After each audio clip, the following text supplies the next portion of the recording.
ರಾಜ್ಯ ರಾಜಕೀಯದಲ್ಲಿ ಇದೀಗ ಮತ್ತೊಂದು ಆಡಿಯೋ ಬಾಂಬ್ ಭಾರೀ ಸಂಚಲನವನ್ನೇ ಸೃಷ್ಟಿಸ್ತಾ ಇದೆ. ಮಾಜಿ ಸಚಿವ ಜಮೀರ್ದು ಎನ್ನಲಾದಂಥ ಆಡಿಯೋ ವೈರಲ್ ಬೆನ್ನಲ್ಲೇ ಕೈಪಾಳ್ಯದಲ್ಲಿ ಜಟಾಪಟಿಯೇ ಶುರುವಾಗಿದೆ.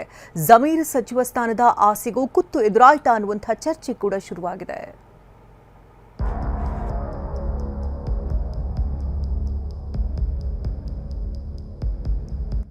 ಜಮೀರ್ ಅಹಮದ್ ಖಾನ್ ಸಿದ್ದರಾಮಯ್ಯ ಅತ್ಯಾಪ್ತರಲ್ಲಿ ಒಬ್ರು. ಡಿಕೆ ಶಿವಕುಮಾರ್ ಸಂಪುಟ ಸೇರುವ ತವಕದಲ್ಲಿದ್ದಾರೆ. ಡಿಸಿಎಂ ರೇಸ್ನಲ್ಲೂ ಪೈಪೋಟಿ ನೀಡ್ತಿದ್ದಾರೆ.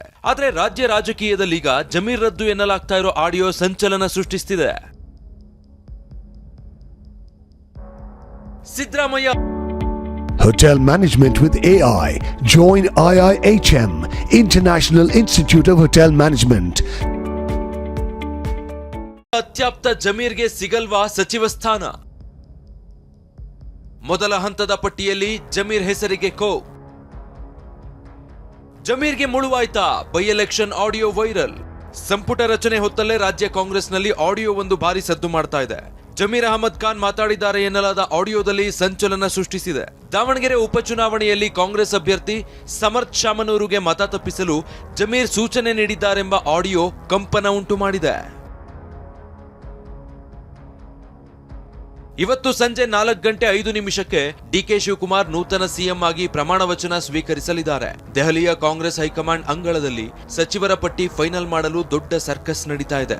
ಮಾಜಿ ಸಚಿವರು, ನೂತನ ಶಾಸಕರ ಹಾದಿಯಾಗಿ ಸಚಿವಾಕಾಂಕ್ಷಿಗಳು ದೆಹಲಿಯಲ್ಲೇ ಬೀಡು ಬಿಟ್ಟಿದ್ರು. ಆದ್ರೆ ಡಿಕೆ ಸಂಪುಟದಲ್ಲಿ ಡಿಸಿಎಂ ರೇಸ್ನಲ್ಲಿರುವ ಜಮೀರ್ ಮಾತ್ರ ದೆಹಲಿಯಲ್ಲಿ ಕಾಣಿಸಲಿಲ್ಲ. ಸಿದ್ದರಾಮಯ್ಯ ಅತ್ಯಾಪ್ತರಾಗಿರುವ ಜಮೀರ್ ನಿನ್ನೆ ಸಿದ್ದರಾಮಯ್ಯ ಜೊತೆಗೆ ದೆಹಲಿಗೆ ಹೊರಡಬೇಕಿತ್ತು. ಆದ್ರೆ ದಾವಣಗೆರೆ ಬೈ ಎಲೆಕ್ಷನ್ ವೇಳೆ ಕಾಂಗ್ರೆಸ್ ಅಭ್ಯರ್ಥಿ ಬದಲು ಬೇರೆಯವರಿಗೆ ಮತ ಹಾಕುವಂತೆ ಜಮೀರ್ ಮಾತಾಡಿದ್ದಾರೆ ಎನ್ನಲಾಗ್ತಿರೋ ಆಡಿಯೋ ವೈರಲ್ ಆಗಿತ್ತು. ಇದರಿಂದ ಹೈಕಮಾಂಡ್ ಮಟ್ಟದಲ್ಲಿ ಆಗುವ ಮುಜುಗರ ತಪ್ಪಿಸಲು ದೆಹಲಿಗೆ ತೆರಳದೆ ಬೆಂಗಳೂರಿನ ನಿವಾಸದಲ್ಲೇ ಜಮೀರ್ ಉಳಿದಿದ್ರು. ಸಂಭಾವ್ಯ ಸಚಿವರ ಲಿಸ್ಟ್ನಲ್ಲೂ ಇರಲಿಲ್ಲ ಜಮೀರ್ ಹೆಸರು. ಜಮೀರ್ ಅಹಮದ್ ಕೂಡ ಡಿಕೆ ಕ್ಯಾಬಿನೆಟ್ ಸೇರಲು ಉತ್ಸುಕರಾಗಿದ್ರು. ಉಪಮುಖ್ಯಮಂತ್ರಿ ರೇಸ್ನಲ್ಲೂ ಇದ್ರು. ಡಿಸಿಎಂ ಇಲ್ಲ ಅಂದ್ರೆ ಸಚಿವ ಸ್ಥಾನದ ಪ್ರಬಲ ಆಕಾಂಕ್ಷಿಯಾಗಿದ್ರು. ಆದ್ರೆ ದಾವಣಗೆರೆ ಬೈ ಎಲೆಕ್ಷನ್ ವೇಳೆ ಮಾತನಾಡಿದ್ದಾರೆ ಎನ್ನಲಾಗ್ತಾ ಇರೋ ಆಡಿಯೋ ಜಮೀರ್ ಸಚಿವ ಸ್ಥಾನದ ಆಸೆಗೆ ಎಳ್ಳು ನೀರು ಬಿಡುವ ಲಕ್ಷಣಗಳು ಗೋಚರಿಸುವಂತೆ ಮಾಡಿದೆ. ಜಮೀರ್ ಮನೆಗೆ ಭೇಟಿ ನೀಡಿದ ಡಿಕೆ ಬ್ರದರ್ ಸುರೇಶ್. ಇಷ್ಟೆಲ್ಲ ಬೆಳವಣಿಗೆ ನಡುವೆ ಭಾವಿ ಸಿಎಂ ಡಿಕೆ ಸಹೋದರ ಡಿಕೆ ಸುರೇಶ್ ನಿನ್ನೆ ಬೆಳಗ್ಗೆ ಜಮೀರ್ ನಿವಾಸಕ್ಕೆ ಭೇಟಿ ನೀಡಿದ್ರು. ಬೆಂಗಳೂರಿನ ಚಾಲುಕ್ಯ ರಸ್ತೆಯಲ್ಲಿರುವ ಜಮೀರ್ ಸರ್ಕಾರಿ ನಿವಾಸಕ್ಕೆ ಆಗಮಿಸಿ 1 ಗಂಟೆಗೂ ಹೆಚ್ಚು ಕಾಲ ಚರ್ಚೆ ನಡೆಸಿದ್ರು. ಆದ್ರೆ ಏನೆಲ್ಲ ವಿಚಾರ ಚರ್ಚೆಯಾಯಿತು ಅನ್ನೋದು ಬಹಿರಂಗ ಆಗಿಲ್ಲ. ಆದ್ರೆ ಈ ಭೇಟಿ ಕೈಪಾಳ್ಯದಲ್ಲಿ ಹೊಸ ರಾಜಕೀಯ ಲೆಕ್ಕಾಚಾರಗಳಿಗೆ ಕಾರಣ ಆಗಿದೆ. ಇದೆಲ್ಲದರ ನಡುವೆ ದಾವಣಗೆರೆ ಕಾಂಗ್ರೆಸ್ನಲ್ಲಿ ಜಟಾಪಟಿಗೆ ಕಾರಣ ಆಗಿದೆ. ಇನ್ನು ಮಾಜಿ ಮೇಯರ್ ಚಮನ್ ಸಾಬ್ ಕೂಡ ಜಮೀರ್ ತನ್ನ ಧ್ವನಿಯಲ್ಲ ಅಂದ್ರೆ ಪ್ರಮಾಣ ಮಾಡಲಿ ಅಂದಿದ್ದಾರೆ. ಕೆಪಿಸಿಸಿ ಪ್ರಧಾನ ಕಾರ್ಯದರ್ಶಿ ಡಿ ಬಸವರಾಜ್ ಮಂಪರು ಪರೀಕ್ಷೆ ಆಗಬೇಕು ಅಂತ ಆಗ್ರಹಿಸಿದ್ದಾರೆ. ಯಾರು ವಿಡಿಯೋದಲ್ಲಿ ಮಾತನಾಡಿದಾರೋ ನಮ್ಮ ಮಾಜಿ ಸಚಿವರು ಅವ್ರ ಮೇಲೆ ಕ್ರಮ ಆಗಬೇಕು. ಅದೇ ನಾನು ಹೇಳಿದ್ನಲ್ಲ, ಫೇಕ್ ಅಂತ ಹೇಳಿದ್ರಲ್ಲ, ಅವ್ರು ಮಂಪರು ಪರೀಕ್ಷೆಗೆ ತಯಾರಾಗಬೇಕು. FSL ಇವತ್ತು ನಮ್ಮದೇ ಸರ್ಕಾರ ಇದೆ.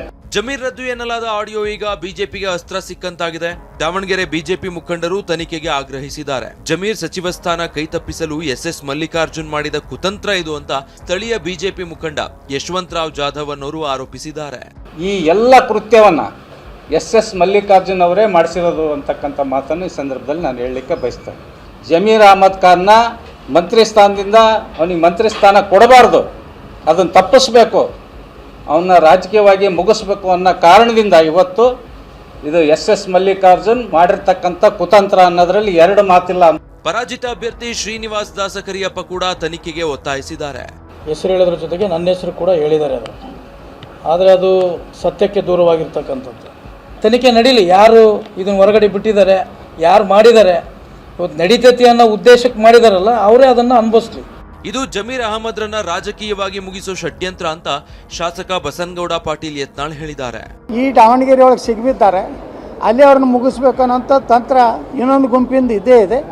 ಅವರು ಯಾಕಂದರೆ ಇಂಥ ಆಡಿಯೋ ವಿಡಿಯೋ ಬಿಡೋರು ಇಬ್ಬರೇ, ಎರಡು BJP ಇರಲಿ ಕಾಂಗ್ರೆಸ್ ಇರಲಿ, ಅವರಿಬ್ಬರೇ ಅವರ ಒಳಗೆ ಇಬ್ಬರೇ ಒಬ್ಬರು ಬಿಟ್ಟಿರ್ತಾರೆ. ಯಾರು ಒಬ್ಬರು ಬಿಟ್ಟಿರ್ತಾರೆ, ಅದನ್ನು ನೀವು ಪರಿಶೀಲಿಸ್ರಿ, ಗಂಭೀರವಾಗಿ ತಗೊಂಡ್ರಿ. ಸದ್ಯ ಆಡಿಯೋ ಸಂಬಂಧ ಸೈಬರ್ ಠಾಣೆಯಲ್ಲಿ ದೂರು ದಾಖಲಾಗಿದೆ. ಆಡಿಯೋ ವೈರಲ್ ಮಾಡಿದವರ ವಿರುದ್ಧ ಕ್ರಮಕ್ಕೆ ಒತ್ತಾಯಿಸಿ ದಾವಣಗೆರೆ ಸೈಬರ್ ಕ್ರೈಮ್ ಠಾಣೆಗೆ ಸಿರಾಜ್ ದೂರು ನೀಡಿದ್ದಾರೆ. ಯಾರು ಮಾತನಾಡಿದ್ದಾರೆ ಎಂಬುದು ತನಿಖೆಯಿಂದ ಹೊರಬರಬೇಕಿದೆ. Bureau report. ಟಿವಿ9.